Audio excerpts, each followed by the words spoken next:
Hello everyone, welcome to our channel. इसका नाम है दी रियल नॉलेज और मैं आपका अपना विजय से। तो बात ऐसी है कि काफ़ी ज़्यादा जो मैं वीडियोस बना रहा हूँ ये 9th के लिए भी जो भी है, ठीक है, टोटल ये किसी ने हेल्प मांगी थी, किसी स्टूडेंट ने हेल्प मांगी थी, तब जाके कर रहा हूँ नॉर्मली, ठीक है। और जैसे कि मैंने कहा था मैं आपको बताऊँगा पेपर में क्या क्या आएगा, जो क्वेश्चन मैं बताऊँगा वो कन्फर्म आएंगे। बट उससे पहले आपको टोटल बेसिक पढ़ना पड़ेगा। इलेक्ट्रॉन, प्रोटॉन, न्यूट्रॉन अगर नहीं पढ़ा है तो उसे पढ़िए अभी, ठीक है, तब यहाँ पर आएगा। तो मैं आपको एक्सप्लेन करने वाला हूँ चैप्टर, क्योंकि इसमें बच्चों को दिक्कत तो नहीं होती बट पढ़ा नहीं उन्होंने। मैं आपको लिटरली समझाते हुए बेहतर तरीके से नोट्स के साथ आपको करता चलूँगा। सो सबसे पहले जो हमारा चैप्टर यहाँ पर आ रहा है वो है इम्प्रूवमेंट इन फूड रिसोर्सेज। मतलब फूड जो रिसोर्स होते हैं हमारे खाने वाले, दाल चावल ये सब, इन पे क्या करना है, इम्प्रूव करना है नॉर्मली। ओके, तो यहाँ पर जिसमें हम इम्प्रूव करते हैं उसे हम कहते हैं क्रॉप। आप सब जानते हुए क्रॉप का एंड क्रॉप का फंक्शन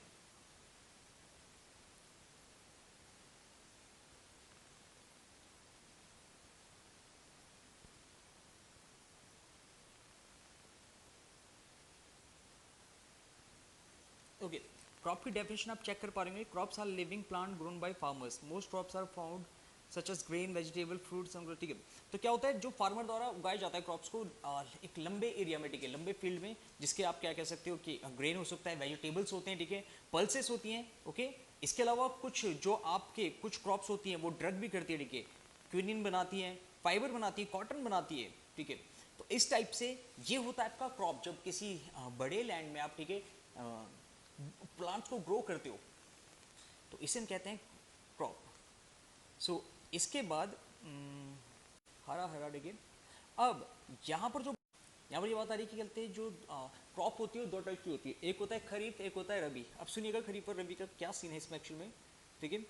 सो अगर हम बात करें खरीफ की, ठीक है, खरीफ और रबी बेसिकली, तो खरीफ को हम क्या कहते हैं, मॉनसून क्रॉप भी कहते हैं, ठीक है, क्योंकि यहाँ पर बहुत ज़्यादा पानी होता है इसलिए। और ये कब तक होता है, जुलाई टू अक्टूबर। मैं आपको सेकंड शिफ्ट में बताना चाहूँगा, इसमें थोड़ा सा लगे बट हाँ एक्यूरेट, दोनों एक्यूरेट ही हैं, ठीक है। राइस में ज्वार बाजरा ये सब होता है खरीफ में, याद रखिएगा। इसके बाद आता है रबी। रबी को हम बोलते हैं विंटर क्रॉप।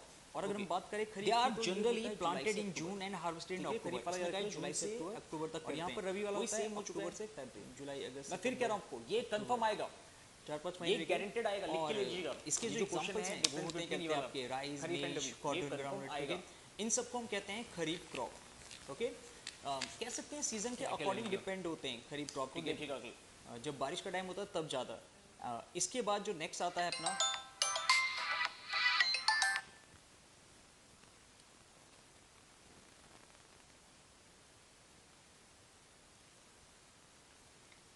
इसके बाद हमारी जो आता है दूसरा क्रॉप पार्ट आता है वो है रवि। रवि क्या कहते हैं, ठीक है, they are generally planted in November and harvested in plant, ठीक है, April. Wheat, barley, pea, gram are examples of. Check कर सकते हैं आप एग्जाम्पल सारे, ये किसके हैं, ये रबी क्रॉप की है। तो इसका जो सबसे मेन चीज़ है वो ये जानना है कि ये कब कब कहते उगाए जाते हैं और कब इनका कहते हैं हार्वेस्ट किया जाता है। तो यहाँ पर नवंबर, याद रखिएगा, नवंबर से करते हैं, ठीक है, और अप्रैल में इसको काटा जाता है।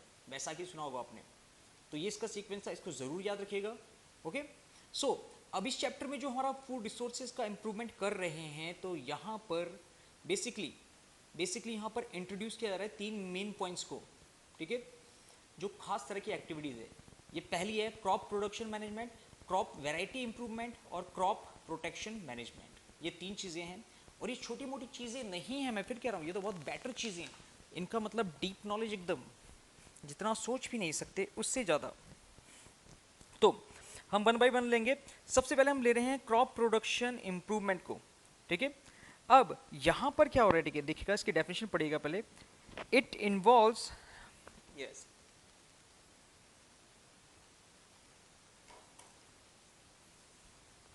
it involves different practices carried out by the farmer to achieve higher standard of crop population. The different, yes, practice are nutrient management, irrigation, crop pattern. Okay, तो इसमें सारी चीज़ आती है, हम प्रोडक्शन को कैसे इंक्रीज कर सकते हैं, तो इसमें ये देखा जाता है, ठीक है, नॉर्मली कि आप किस तरह से प्रोडक्शन को बढ़ा पाते हैं, ठीक है। अब ये बहुत बढ़िया चीज़ भी एकदम से प्रोडक्शन बढ़ने के लिए, क्योंकि इससे जो भी चीज़ होती है बेटर होता है नाम हर जगह। सेकंड आया था क्रॉप वैरायटी इंप्रूवमेंट, ठीक है। अब इसमें ये क्या कह रहा है, factor by which variety improvement can be done are, ठीक है। साफ सी बात है भाई, आपको यहाँ पर क्या कराना है, क्रॉस कराना है, ठीक है। अलग अलग जो टाइप के आपके स्पीसीज है एक ही उसके, तो आपको अलग अलग क्रॉप पॉलिनेशन कराना है, ठीक है, उन्हें आप कह सकते हैं। तो इससे क्या होगा कि बहुत सारे नए नए टाइप के प्लांट्स ग्रो होंगे, ठीक है। अब ये क्या होता है, इसका जो सीड होता है वो बहुत ही बेहतरीन होता है। इसके बाद हाइब्रिडाइजेशन याद रखिएगा। एक्चुअली में ऐसा होता है कि जब भी विंटर का टाइम आता है, या फिर आप कह सकते हैं the process of crossing between two or more genetically dissimilar plant to produce a newly variety with good practical of the hybridization किसे कहते हैं, जब आपने दो प्लांट के बीच में, ठीक है, जो सिमिलर नहीं थे, वो दो प्लांट के बीच में जब आपने फ्यूजन कराया था, ठीक है, इस सेक्सुअल रिप्रोडक्शन कराया था, तो इससे नया पौधा खिला था, ठीक है, नया क्रॉप उगा था, और ये बहुत ही हेल्दी होता है। तो ये थे इसके कुछ पॉइंट्स क्रॉप मैनेजमेंट के, देख सकते हैं आप। अब क्रॉप प्रोटेक्शन मैनेजमेंट, भाई प्रोटेक्शन तो करना पड़ेगा, क्यों, to protect crop against disease cause organism and other harming factors called crop protection. हम जानते हैं कि अगर गलती से भी एक कीड़ा, या फिर जो कीड़े होते हैं टिड्डे, आपने सुना होगा टिड्डों ने पहले क्या आतंक मचाया था, अभी एक साल ये कैसे, जब वो पंजाब से लेकर यहाँ तक भी आ रहे थे। तो इसमें एक्चुअली ये होता है कि ये अगर फसल को खाना स्टार्ट करते हैं, तो इनके सारे फसल खाना स्टार्ट कर देते हैं और ये खत्म कर देते हैं एकदम से। तो इसलिए क्या करते हैं, हम इसको प्रोटेक्ट करते हैं, ठीक है। इसलिए हम डिफरेंट चीज़ें यूज़ करते हैं, फर्टिलाइजर हो गया, बाकी चीज़ें यूज़ करते हैं, क्योंकि हमें बचाना है, ठीक है। क्योंकि छोटे छोटे माइक्रो ऑर्गेनिज्म क्या दिखेगा, सीधा सीधा अटैक करते हैं, ठीक है, सीधा इसमें अटैक करते हैं फसलों पे। अब सेकंड था इसमें method use to control the problems, बिल्कुल सही। प्रॉब्लम को कंट्रोल करने के लिए इससे बेहतर और कुछ नहीं हो सकता। पेस्ट कंट्रोल ड्यूरिंग ग्रोथ, ठीक है, पेस्ट डालते हैं आप, पेस्टिसाइड्स ऐसी मतलब कि जो कीड़ों को मार देता है, ठीक है। स्टोरेज ऑफ ग्रेन, भाई ग्रेन को भी स्टोरेज करता है, ये इसी में आता है। मतलब जब आपको ग्रेन मिल चुका है, उससे अलग से जो भी उसका एरिया होता है वहाँ पर तक सेव रखना, ओके। तो ये था हमारा प्रोटेक्शन वाला। अब बात आती है नेक्स्ट, याद रखिएगा। अब जो बात असली आ रही है वैसे तो ये है न्यूट्रिएंट मैनेजमेंट। सबसे पहले हम ये देखेंगे न्यूट्रिएंट मैनेजमेंट, ओके। अगर इसकी बात करें न्यूट्रिएंट मैनेजमेंट की, तो plant need 16 essential nutrition for their growth, ठीक है, बिल्कुल 16 चाहिए भाई उन्हें, okay. Air supplies carbon and oxygen and water supply hydrogen, बिल्कुल भाई बिल्कुल, ये भी ठीक है, कोई गलती नहीं है। सो अगर हम देखें अभी यहाँ पर चेक कीजिएगा definition, yes, okay, plants get nutrition from air water soil, they are 16 in numbers, okay। अब आप यहाँ से डेफिनेशन उतार सकते हैं। अब जो सबसे मेन चीज़ है, इसके दो पार्ट होते हैं, ठीक है, याद रखिएगा, इसके होते हैं दो पार्ट, एक होता है मैक्रो, दूसरा होता है माइक्रो। मैक्रो मतलब क्या होता है आप जानते हैं, मैक्रो मतलब होता है ज़्यादा, ठीक है। अब बेसिकली अगर हम बात करें तो लार्ज क्वांटिटी में होता है मैक्रो न्यूट्रिएंट्स, जिसे हमें लार्ज क्वांटिटी में चाहिए होता है बॉडी को, और दूसरा जो अपना होता है वो होता है माइक्रो न्यूट्रिएंट, जो एक प्लांट को कहते हैं, सिंपल सी बात है, थोड़ा कम चाहिए, ज़्यादा नहीं, ओके, ज़्यादा यूज़ नहीं कर पाते इसका।